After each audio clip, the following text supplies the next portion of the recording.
لال مالش. تو ہم لوگ کھوکرا پار کے ذریعے جب حیدرآباد سندھ کے اسٹیشن پر آئے تو میں میرے چھوٹے بھائی اور والد اور والدہ تو ہم ملتان چلے گئے اپنے چچا کے پاس. وہاں پر تقریباً 2 سال رہنے کے بعد تو کچھ وہ نہیں تھا. تو کیونکہ کراچی میں سب سے بڑا خاندان کا حصہ منتقل ہوا, کبھی کراچی آ جاؤ, تو ہم لوگ کراچی آئے.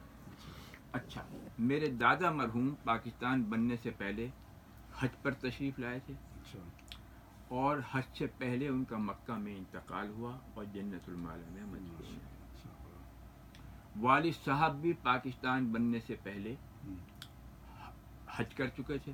اچھا, ہمارا ظاہر ہے کہ ہم مراد آباد کے تھے, تو ہمارے وہاں برتنوں کے کارخانے تھے, اور زمانے میں وہاں سے مال یہاں آتا تھا, فروخت کرتے تھے اور چلے جاتے. ہاں, وہ ہر قسم کے برتن ہاں مشہور ہیں. تو کیونکہ اچھا پاکستان میں روزگار کی صورتحال بہت پریشان کن تھی, لیکن ہمارے پاس ایک آلٹرنیٹ تھا, کیونکہ ہمارے والدہ اور والد کے سگے ماموں ریاست علی سعودی عرب آ چکے تھے اور سعودی بھی ہو گئے تھے. اور یہ مسجد جو برابر میں ہے, یہ جو برابر ہے, یہ انہی کی بنائی ہوئی ہے. پہلے ان کا گھر تھا, پھر مسجد بنانے کے بعد وقف کر دی, انتقال ہو گیا 95 میں, 95 یا 90.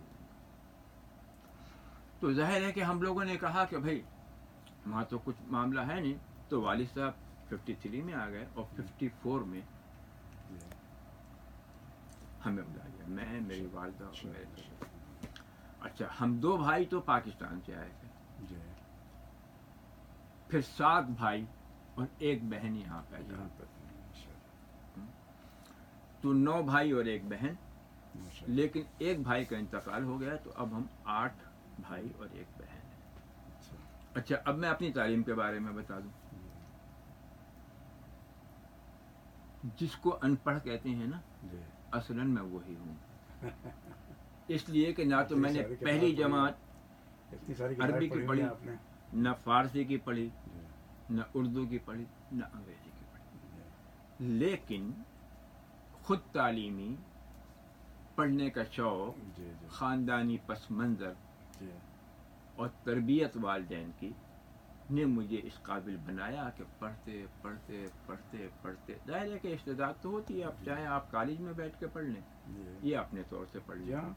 اچھا, پھر علاوہ اس کے یہی نہیں, اس زمانے میں اہل علم آتے تھے, اور جو یہاں مقیم تھے وہ اہل علم تھے, تو میں ان کی محفلوں میں بیٹھتا تھا, تو جو کچھ میں ان کی باتیں سنتا تھا وہ بھی میری تعلیم ہی کا حصہ ہے.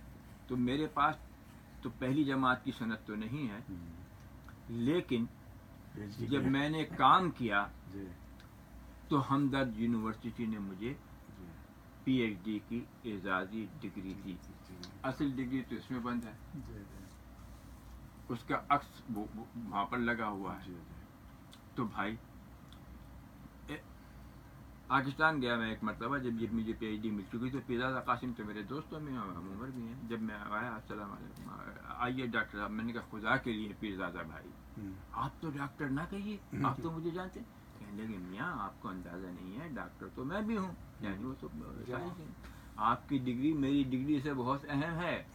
میں نے تو 2-3 سال کچھ کیا ہے اور مجھے یہ مل گئی ہے, اور اس کے پیچھے بہت سارے اساتذہ اور شاگرد تھے, وہ ہمیں حوالے تلاش کر کے دیتے تھے.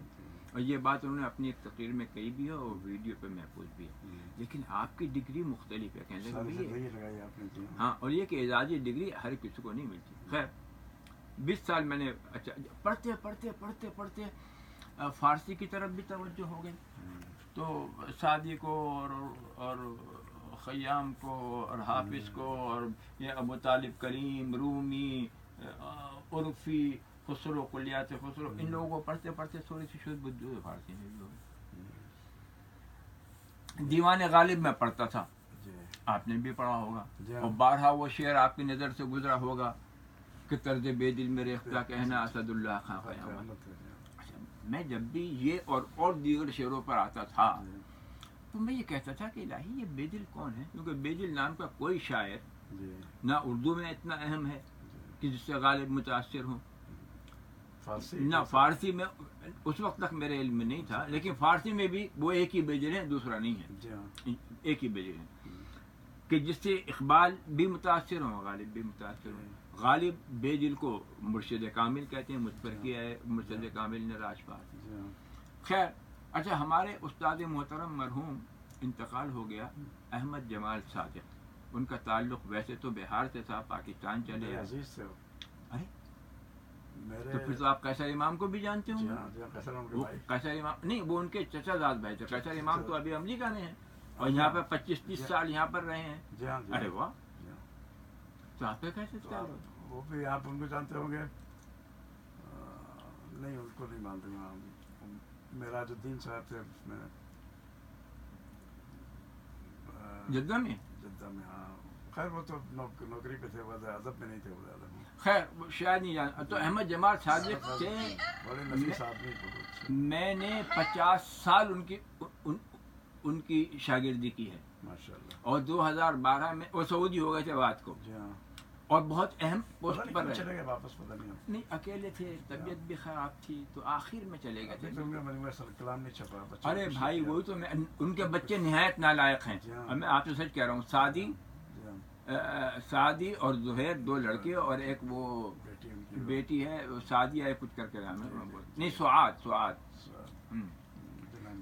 نہیں سعاد. پھر وہ لوگ کینیڈا چلے گئے، امریکہ چلے گئے. سعاد کی بہت آخر میں شادی بھی ہوئی، اور 2010 میں جب وہاں انڈیا پاکستان گیا تو ان سے ملاقات بھی کی، اور 2012 میں خبر ملی کہ انتقال ہو گیا. بہت بڑا شاعر تھا، اور یقین کیجئے کہ وہ تو انتقال فرما گئے نا. آپ ان کے خیر تو آپ اتفاق سے آپ عزیز ہیں، لیکن اگر میں اس لیے نہیں کہہ رہا ہوں، جو کچھ میں نے احمد جمال صادق کو سیکھا ہے کوئی یونیورسٹی مجھے نہیں سکھا سکتی.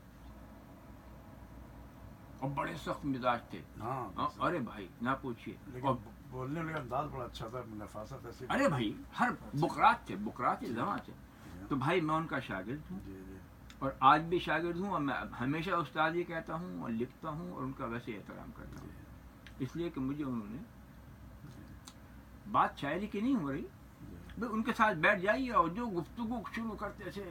اور پھر ان کے وہاں انور علی مونیٹری ایجنسی کے ایک زمانے میں گورنر ہوتے تھے، بعد کا سعودی ہو گئے تھے، نوٹ پہ دستخط. اور وہ یعنی مختلف شعبوں کے ایسے لوگ آتے تھے کہ اس میں کسی بچے کو اگر بیٹھنے کی اجازت تھی تو مجھے تھی، اور میں بھی اس لیے کہ خاموش بیٹھ کے سنتا تھا. ہاں کبھی کوئی شعر ویر کا ذکر آ گیا اور مجھے کوئی شعر یاد آ گیا تو سنا دیا. اس حد تک کہ میں نے احمد جمال صادق سے بہت سیکھا ہے، میرے استاد تھے. اچھا صاحب، قیصر امام ڈاکٹر تھے، وہ بہت اثر رہتی اس میں تھے. ابھی وہ میرے ساتھ فیس بک پر بھی دوست تھے، اور اس پر بھی آ گئے تھے. پھر پتہ نہیں کیا ہوا ہے امریکہ میں وہ، اور ان کی عمر بھی ماشاء اللہ. کیونکہ میں آواز سن رہا تھا تو آواز میں وہ آ گئی تھی. یہاں پر تو اچھے خاصے یمبو میں بھی رہے، رابغ میں بھی رہے، جدہ میں بھی رہے. بہت ملاقاتیں.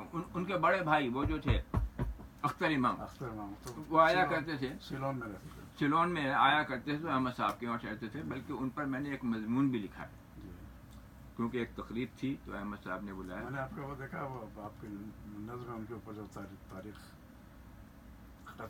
کے ساتھ نظم ہے نا آپ کی، جمال صادق کے اس پر آپ کی کتاب میں. ہاں مراجعت کے وقت کی. ہاں قطع مراجعت. ہم جب جا رہے تھے تو میں نے ان کو مراجعت کی تعریف کی. خیر تو بیجل اچھا، احمد صاحب نے ایک مرتبہ مجھ سے کہا تھا کہ میاں فارسی کے بغیر تو اردو شاعری بھی نہیں ہوتی. میں نے کہا اچھا احمد صاحب. اب میں تو دیوانہ لگ گیا، مولانا جو شروع کیا جو بلا رہا ہے پڑھتے. مجھے بیجل کہاں ہے، کون ہے بیجل؟ بھائی مجھے ایک ان کا دیوان مل گیا، ایران سے شائع ہوا تھا. اچھا. اس کو پڑھنا شروع کیا. 20 سال تک ان کو پڑھتا رہا. اور بیجل پر اور آثار بیجل پر جتنا بڑا ذخیرہ میرے اس کتب خانے میں ہے، ہندوستان پاکستان کے بڑے سے بڑے کتب خانے میں نہیں ہے. میں خود گیا ہوں. کتابیں کہاں سے حاصل کیا میں؟ پاکستان سے اور یا انڈیا سے. میں خود جاتا تھا تو لاتا تھا، دوست لا جاتے تھے وہ لاتے تھے، ویسے آتی تھے وہ آیا تھی. اور اس وقت میں کتابیں لاتا تھا کہ جب اس زمانے میں کتاب لانا، یہ آج سے میں 55 سال پہلے کی بات کر رہا ہوں، کہ کتاب لانا اور چرس لانا ایک ہی جرم تھا. بات وہ خیر کر آسانی یہ ظاہر ہے کہ یہاں کے وہ بات کا اب کوئی مسئلہ نہیں ہے، وہ کتابیں تو میں پورے صندوق میں بھر کر کتاب لے آتا تھا، اور لوگ چھپا کر لاتے تھے تو وہ مشکوک ہوتے تھے۔ میں سب سے پہلے وہ صندوق کھولتا تھا، اور پھر اس عربی تو میری آج بھی بری نہیں ہے، ایک تقیہ میں نے کہا بھائی آپ مجھے بیوقوف سمجھتے ہیں کہ مجھے معلوم تھا کہ کن کتابوں پر انہیں وہ ہے، اگر دینی کتابیں ہیں تو وہ دیکھیے کیا مسئلہ ہے، باقی آپ پہلے وہ آئے ہیں انہیں کوئی غرض نہیں۔ تو ان سے کہتے تھا بھائی آپ مجھے بیوقوف سمجھتے ہیں کہ میں ممنوع کتابیں لاؤں گا اور اتنے اہتمام سے لاؤں گا، دیکھیے یہ ساری ہیں۔ تو وہ کیا کرتا تھا، مسکرا کر اللہ وہ کتابیں آ جاتی۔ خیر تو میں نے پھر مجھے بیجل کا ایک دیوان پڑھ گیا، پڑھا، پھر سوچا کہ بھائی ایسا کرتے ہیں کہ کچھ اشعار کا ترجمہ کر دیں گے نثر میں، اور نہیں تو آپ نے اشعار سمجھنے میں کسی کی مدد نہیں لی، خود ہی؟ اللہ کا کرم، اچھا، مجھے خود حیرت ہے جو کچھ میں نے بیجل پہ کام کیا ہے نا، حالانکہ فارسی سیکھنا اور اشعار سمجھنے میں اور پھر نہیں اشعار سمجھنا اور ان کے حالات کا ترجمہ کرنا، یہ ہے میری وہ کتاب جس میں مجھے پی ایچ ڈی۔ اچھا، اور اسے بابر علی فاؤنڈیشن نے شائع کیا۔ تو جتنا تفصیل سے بات کو میں نے بیجل پہ لکھا ہے، آج کے معروف بیجل شناس یہ کہتے ہیں کہ اتنا کام کسی اور نے نہیں کیا۔ تو آپ نے مجھے وہ دی بیجل کی جو کتاب دی ہے، وہ میں نے آپ کو وہ دی ہے جو نغز بیجل، جو کہ میرے پاس ہے۔ اس کا خلاصہ ہے وہ؟ نہیں وہ اس میں صرف اشعار ہیں منظوم ترجمے، اچھا، جو کہ جب وہ شائع ہو گئی اس میں 300 شعر کا میں نے ترجمہ کیا تھا اور جو ابتدا میں دے دیے ہیں۔